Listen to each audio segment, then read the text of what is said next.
proteksi penghasilan dan profesi, atau proteksi bisnis.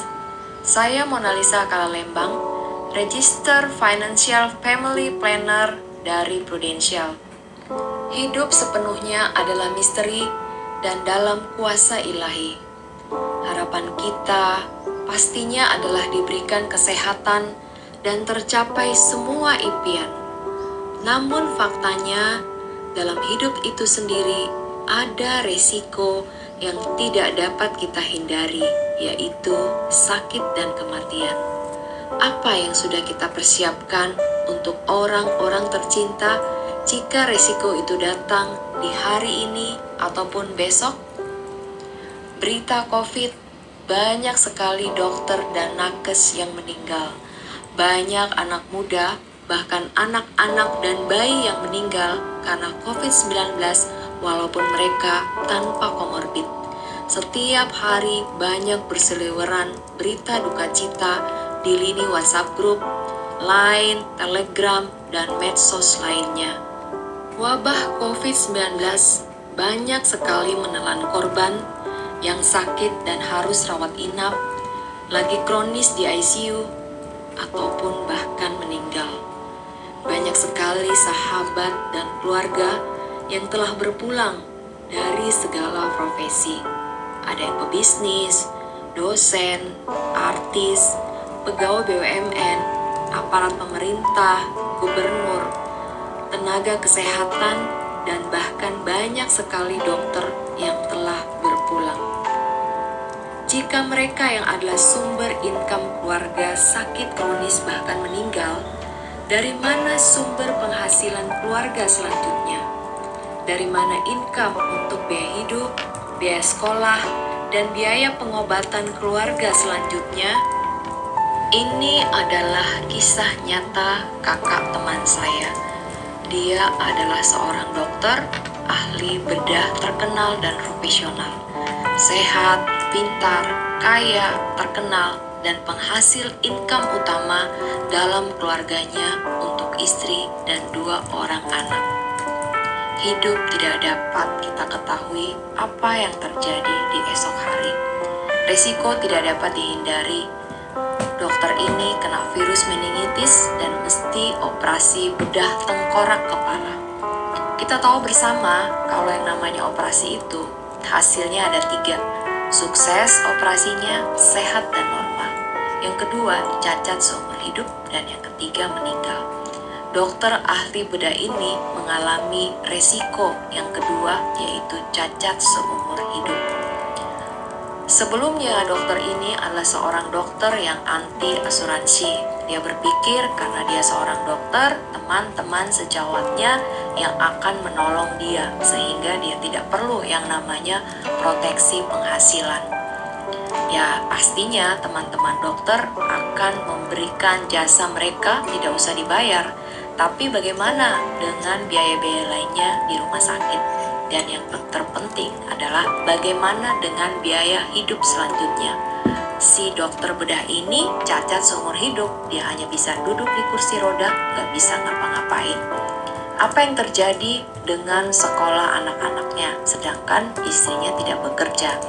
Pastinya aset dijual, deposito dicairkan, dan keluarganya sangat-sangat menderita karena hal ini. Dokter ini akhirnya pun meninggal setelah sekian lama, sekian tahun duduk di atas kursi roda. Pertanyaannya, apakah penghasilan atau income bagi sebuah keluarga akan selamanya ada? Jika sumber penghasilan keluarga tersebut mengalami sakit kritis ataupun sakit kronis, bahkan berpulang ke surga, bagaimana jaminan keuangan untuk kehidupan keluarga selanjutnya? Itu kalau terjadi resiko. Tetapi kalau seandainya nih sumber income tersebut sehat dan umur panjang, apakah dana setoran premi bisa dicairkan full?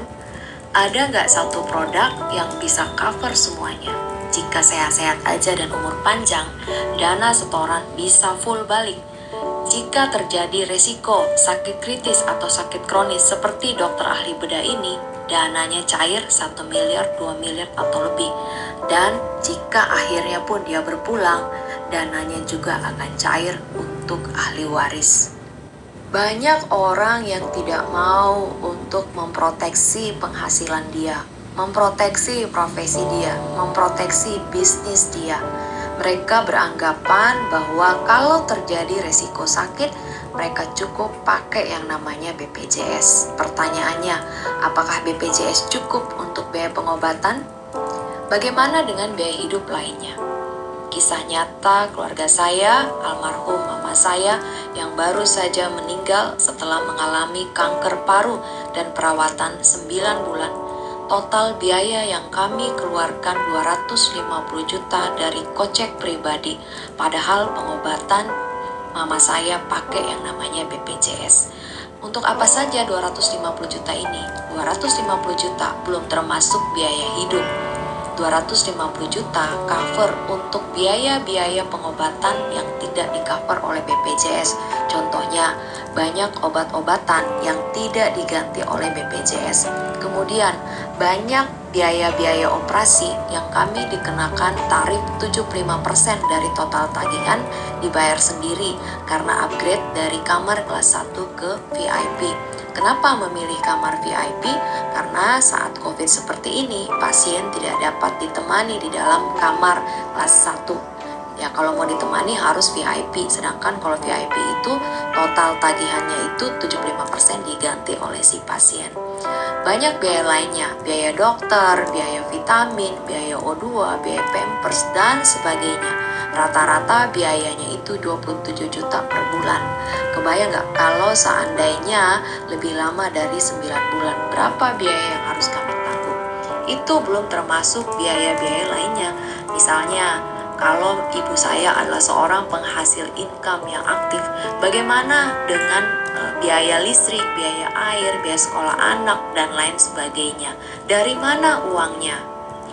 Prudential telah meluncurkan satu produk yang sangat bagus, semuanya di cover. Perlindungan seumur hidup, pasti cair dana di saat sakit kritis atau sakit kronis, di saat meninggal, ataupun umur panjang, semuanya cair. Jadi, jika nasabah terdiagnosa sakit kritis, nasabah akan terima santunan 100%, bahkan ada bonus 10% untuk angioplasti. Dan jika nasabah meninggal, ahli waris akan terima santunan 100%. Jika meninggal karena kecelakaan, santunan yang cair bahkan 300% dari uang pertanggungan. Bagaimana kalau nasabah umur panjang di usia 88 tahun, santunan semuanya cair? Jika nasabah ingin menarik dana untuk dana pensiun dia, dana setor dapat full ditarik di tahun ke-20. Jadi, klaim atau tidak klaim, dana pasti cair. Ruginya di mana? Ini adalah contoh proposal seorang pria berusia 31 tahun dengan titip dana 25,7 juta saja, ya 15 kali setor. Dia telah mempunyai proteksi terhadap profesi atau penghasilan dia sebesar 1 miliar. Jika ternyata si pria ini sehat-sehat saja, punya dana pensiun di usia 55 tahun 498 juta, bahkan di usia 65 650 dan di usia 75 tahun 800 juta. Padahal total titipan dana dia hanya 386 juta, itu pun dicicil 15 kali saja. Bagaimana kalau seorang pria berusia 48 tahun? Pastinya setoran dananya akan lebih besar. Setoran dana bisa dipilih mau masa 5 kali, 10 kali, atau 15 kali. Contohnya pria ini setor dana sebanyak 10 kali, 1 kali setor 58 juta. Berarti total titipan dana 584 juta untuk uang pertanggungan 1 miliar.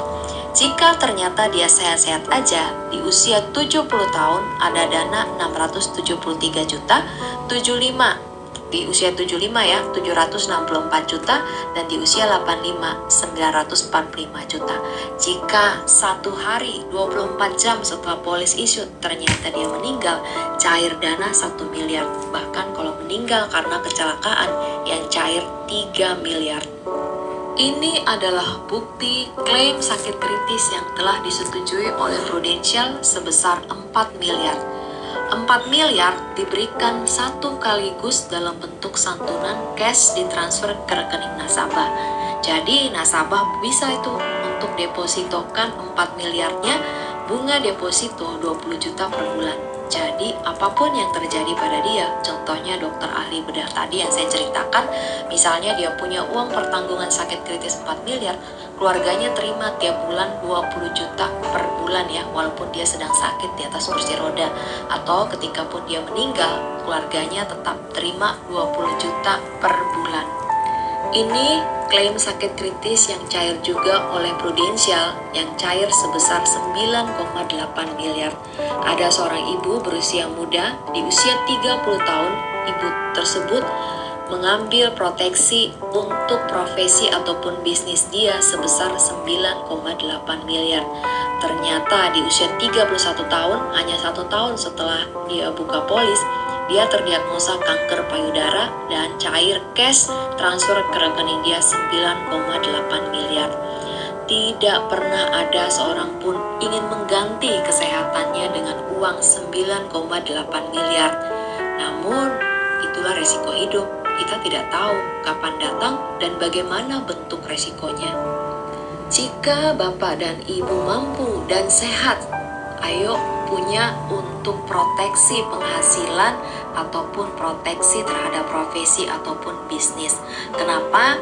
Tidak semua orang diterima oleh Prudential. Keputusan underwriting bisa ditolak, bisa juga ditunda 6 atau 2 tahun, bisa juga dikenakan pasal-pasal pengecualian polis. Misalnya bermasalah ya, dia sudah ada benjolan ataupun ada kista di rahim, maka dikenakan pengecualian terhadap kista di rahim tersebut.